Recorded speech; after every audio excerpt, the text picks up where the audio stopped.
Smart machine dito ay ginamit ng 6 na araw na may total meters na 90 meters. Ito ang printer head.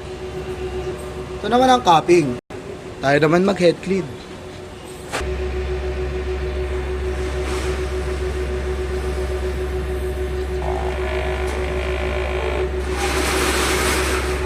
Punasan ng wiper pagkatapos mag-head clean. Nozzle check.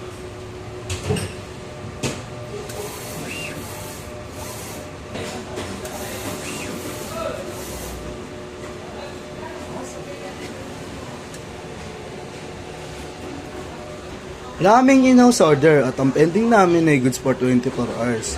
At wala kaming branch fulfillment ngayong week. Ang ink system ay tama lang. Ang waste tank ay nalinis kahapon. Ito naman ang aming ABR at nandito naman ang aming ground wire. Dito naman nakalagay ang stock namin. Dito ang use. Dito naman nakalagay ang aming unused. Sakto lang ang stock namin ng CMYK at Media Film. Dito naman ang records ng mga nagamit. Ito ang para sa yellow.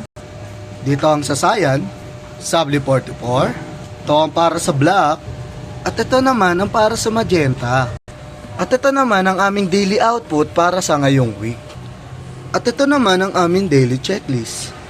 Dito naman nalagay ang backup ng aming ICC profile. Salamat!